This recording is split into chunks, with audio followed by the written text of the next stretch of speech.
Magandang hapon sa inyong lahat.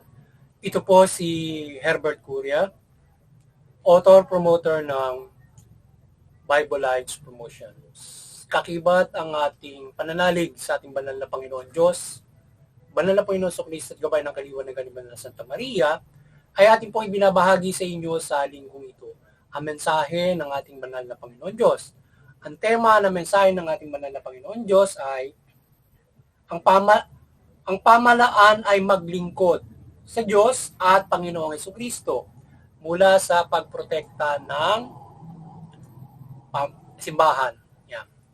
Ngayon po ibabasahin ko sa inyo ang mga mensaheng ito mula po doon sa Bagong Tipan o mabuting balita ng paghahari ng ating banal na Panginoong Diyos sa pamamagitan ng banal na Panginoong Jesucristo. At ayon po dito sa mga taga-Roma Kabanata 13 at talatang 5.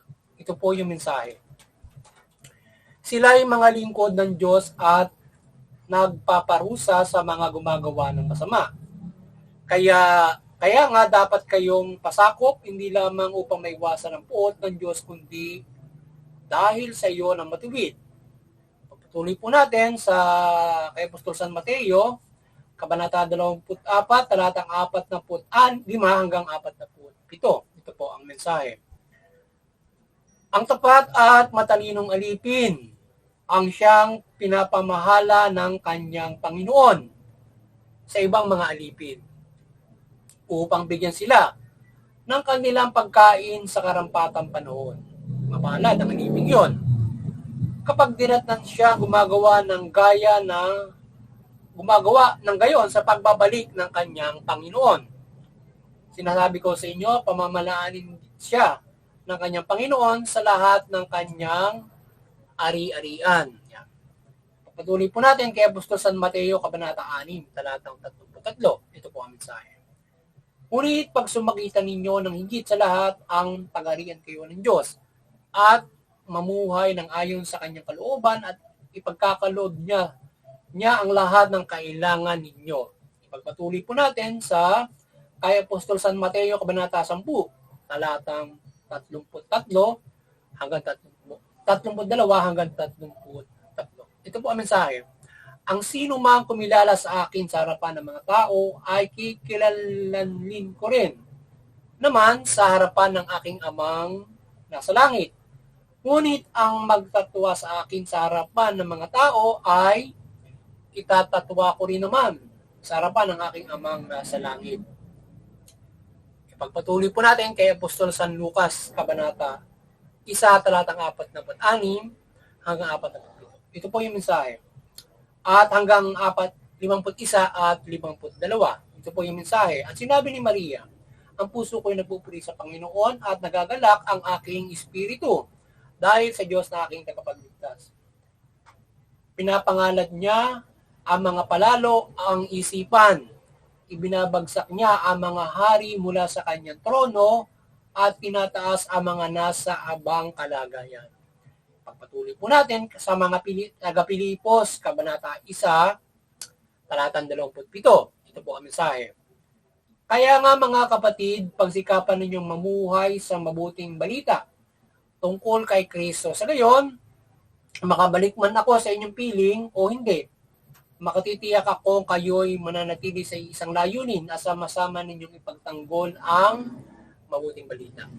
Ito po ang mensahe at salita ng ating banal na Panginoon Diyos sa ating pagbabahagi ng mabuting balita dito sa Bible Lives Promotion. Ating mo pasalamatan ng ating banal na Panginoon Diyos, Panginoon Jesucristo, banal na Espiritu Santo, gayon din ang banal na Santa Maria. Maraming salamat po sa ating banal na Panginoon Diyos, Panginoon Jesucristo, banal na Espiritu Santo at banal na Santa Maria.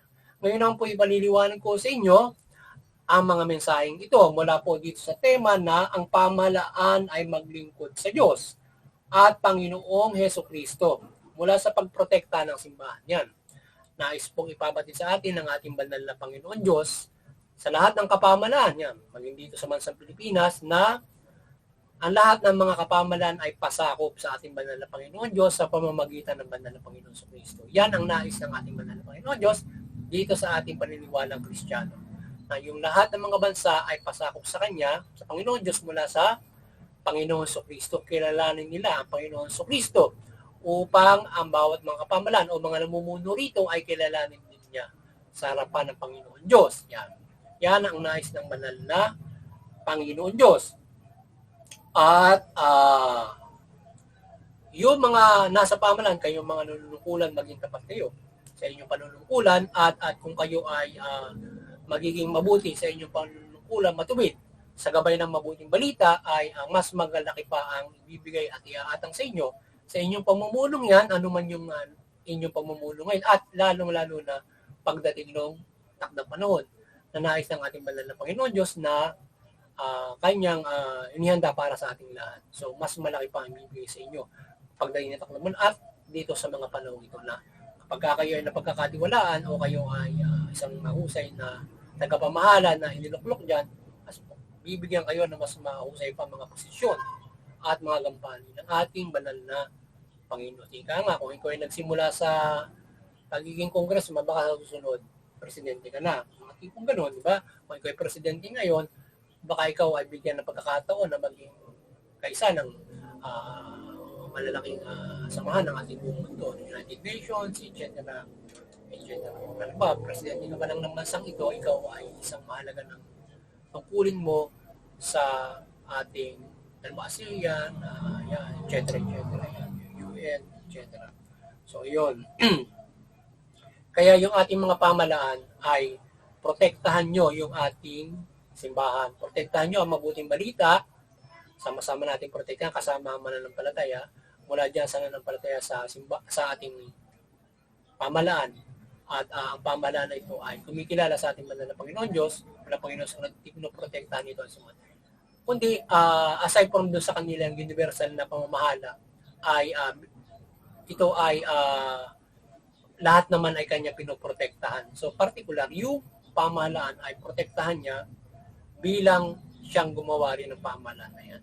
So, yung protektahan niya ito upang ito ay ang mabuting balita, upang ito ay mahiyag sa bansa at bawat mga bansa ng walang gumagawa ng di mabuti. Yan.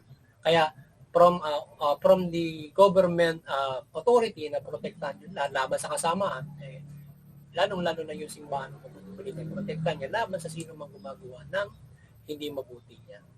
Ganun lang simple yun. So,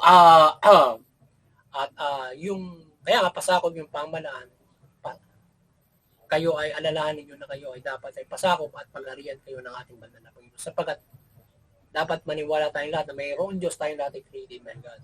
So, every government ay kayo ay ginawa para dyan, para kayo ay makatawang ng Diyos sa pamamahala sa lahat.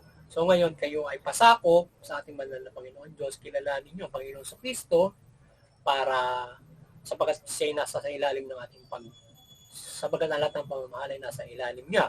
So, dapat yan ay inyong kilalanin at inyong matutunan sa ating paniniwalang Kristiyano. So yan ang ating yan ang nais na ipabatid ng banal na Panginoon sa ating paghahayag, paggabay sa pamahalaan sa mga tao, sa pamahalaan na yan ang nais ipabatid sa inyo ng ating banal na Panginoon. So, kayo ay pailalim sa Kanya mula sa Panginoong Jesucristo. Yan.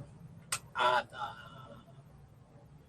sapagat sa tinag na panahon, ang lahat ng pamahalaan na nasa ilalim ng kanyang pag-aari. Yan. At ngayon, kung ang mga nasa pamahalaan ay magiging palalo, kayo ay magiging abusado, kayo ay hindi nyo kinikilala ang banal na Panginoon Diyos, hindi nyo kinilala ang banal na Panginoon sa Kristo, diyan pa lamang sa pamumuno kung kayo ay mga palalo, kayo ay mababagsakin ng ating banal na Panginoon Diyos, yung ating pamahalaan. Kung kayo namumuno na sa laula, abusado, hindi nyo kinikilala ang banal na Panginoon at gusto nyo magmataas kagaya ni Nebukadnesar, yung hari ng Persia yata yun. Winarningan siya ng Panginoon Diyos dahil sobra, parang gusto niya mataas pa yata sa Diyos. Ayun, pinabagsak siya at siya ay yung kanyang bansa na makapangyarihan sa buong mundo na animoy hindi kayang gawin ng kahit sino man, smoothly napasok siya nung kalabang bansa niya na gusto sumakop sa kanya. Ganun kabili at tinala yung mga Israelita roon. So ganoon ang ilan ng mga example.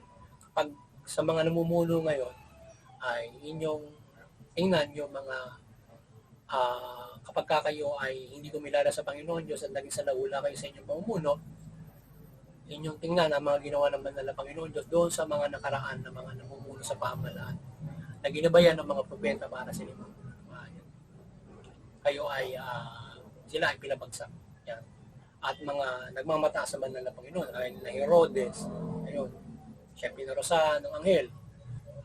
Yan, Nebukadnesar, iba't iba pang mga namumuno, mga pinuno ng mga pamahalaan na pinabagsak dahil nga doon sa mga pamahalaan na gusto digmain yung Israel. Nagpababa ng isang anghel yun, ubos sila lahat doon. Mga tipong mga ganun. So ngayon ay kahit pa sabihin mo na napakatibay mo, kapag ikaw ay naging palalo sa pamahalaan, you can be smoothly na matatapos ng banal na Panginoon Diyos yung iyong masamang pamamahala. Mga ganon. Yan, kagaya doon sa kay Nebukadnesar. Yan. So kahit dito sa panahon na ito, pwedeng mangyari yan na ikaw ay kahit anong diktatorya na ismutin ng Panginoon Diyos sa iyo at tanggalin ka dyan sa iyong pamumuno ng masama. Mga ganon.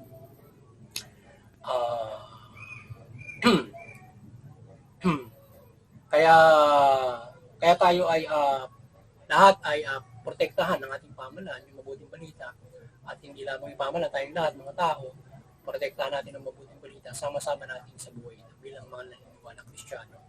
Yan. At in fairly, yung pamahalaan ay from the simple respeto nila yung karapatan ng mga nananampalataya, mga Kristiyano. At yan ang dapat na for the universal na ng panig ng ating pamahalaan na kung paano ito sa pamamahala nito bilang gabay ng mabuting balita sa pamahalaan. But usually, yung pamahalaan yan ay dapat yan ay pailalim talaga sa ating banal na Panginoon Diyos at gayon din sa banal na Panginoon sa Kristo. At umayon doon sa kanyang kalooban upang natin mga pumuhay naman. But definitely, hindi naman lahat ng pamahalaan nagpapailalim sa Panginoon Diyos at gayon din sa banal na Panginoon. Kasi mayroong mga pamahalaan na mayroong iba din paniniwala which is also but iba yung kanilang way to God na umiiral din yung kanilang para sa kanilang pamahalaan. Ay mga ibang mga pamamahala at yung iba naman ay walang hindi kinikilala yung Panginoon Diyos sa kanilang pamamahala. But in the universality I protect the human rights of every faith, yung pagsasapakita ng faith para at labanan yung masama na maaaring gumawa ng masama sa kanyang kapwa. Do your task as a government, even kahit universal ka pa, mapoprotektahan mo yung iba't ibang paniniwala kahit itong paniniwala ng Kristiyano ito. Hindi ka man yung bansa na talagang you are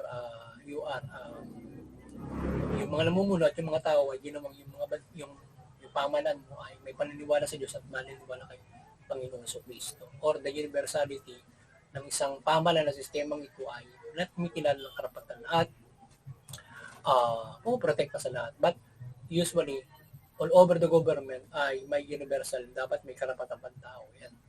They are all protecting all paniniwala. Yan.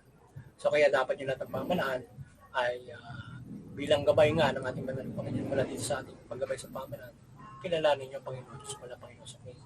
So pagdating ng panahon, kayo ay bibigyan ng mahusay na gampani at sa mga panahon ito. At huwag kayong magpadalo. Kasi kapag nagpadalo kayo, ay magagaya kayo doon sa mga sinupil ng ating banal na Panginoon Diyos na sa laula doon sa kanyang mamamayan, sa laula sa buong na mga namumuno. So huwag kayong ganoon. So maging mahusay kayo sa inyong pamumuno at hindi kayo maging sa laula. So yun. Iba yung dumidepensa na maayos kaya nagkakaroon ng sigalutan at iba naman yung nananamantala kaya nagkakaroon ng sigalutan. Kaya iba yon, no?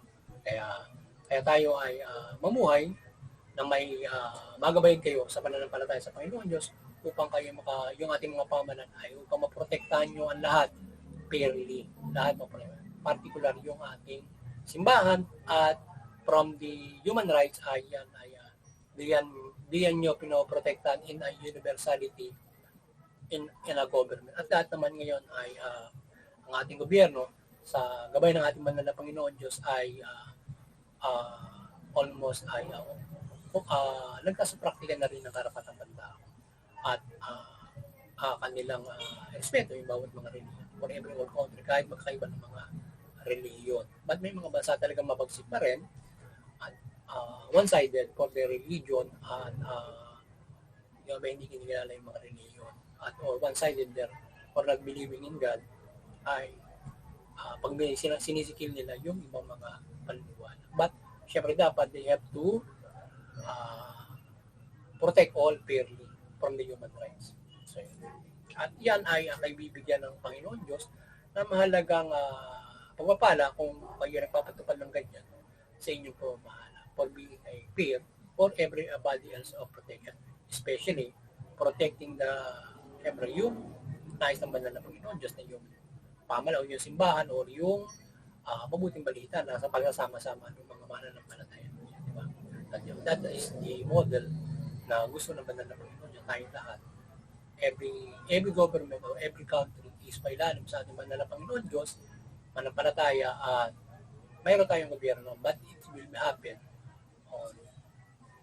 kapag nag-reign na ang ating banal na Panginoon sa Kristo to flatten all. Kasi gagawin niya sa pamamagitan ng kamay na bakal, everybody will under God, under Jesus Christ. So yun at muli, sana ay nagabayan na naman natin yung pamahalaan, lahat ng mga kapamahalaan sa inyong pamamahala at kayo ay mamahala ng may pagpatas na magprotekta sa lahat, lalong-lalo na partikular doon sa mga paniniwala at paniniwalang Kristyano. Yan yung mensahe ng banal na Panginoon Diyos sa inyo mula sa ating pagbabahagi at paggabay ng Panginoon Diyos na kayo ay pailalim, pasakop kayo sa banal na Panginoon Diyos, gayon din sa banal na Panginoon sa Kristo. Protektahan nyo yung pagpalaganap ng mabuting balita at pagpalaganap dito sa buong at lahat ay manampalataya sa Panginoon Diyos mula sa Panginoong Yesu Cristo. So yun at muli sana ay nagabayan naman tayo ng kaliwanagan na sana ay nagabayan naman kayo ng mabuting balita sa inyong spiritual na pamumuhay at kayo magkaroon ng malaking pag-asa sa inyong kaligtasang spiritual. At patuloy tayo na ng palataya na magabayan tayo ng ating Banal na Santa Maria, ng Panginoon Diyos, Panginoon sa Kristo, Banal na Espiritu Santo, at Banal na Santa Maria ng kanyang pagmimilagro. Nagabayan tayo ng kanyang kaliwanagan, parisyon sa ating pagbabahagi at pag-ibanghelyo, paggabay ng mabuting balita sa pamahalaan at sa sangkatauhan. At kayo ay ating magabayan sa pananampalataya sa ating banal na Panginoon Diyos. Yan. At doon sa interfaith unity, patuloy tayong magkaisa maliwanagin lahat ng relihiyon. Patuloy tayong magkaisa sa ating mga relihiyon at unawain natin yung bawat paniniwala. So, para maiwasan natin yung sikalutan, nauwi sa karahasan at mga digmaan. Of course, tayo ay nakagagabay sa lahat ng unity, peace, pagtutulungan, pagmamahalan yan sa bawat pamilya, komunidad, bansa at mundo. Yan. At doon sa ating munting kakayanan ay sana patuloy tayong gabayan ng ating banal na Panginoon Diyos sa ating pagbubuklod ng sangkatauhan at paggabay sa mga pamahalaan sa pananampalataya sa Panginoon Diyos mula Panginoon sa Kristo at banal na at mabuting balita. Yan, at gabay ng banal na Espiritu.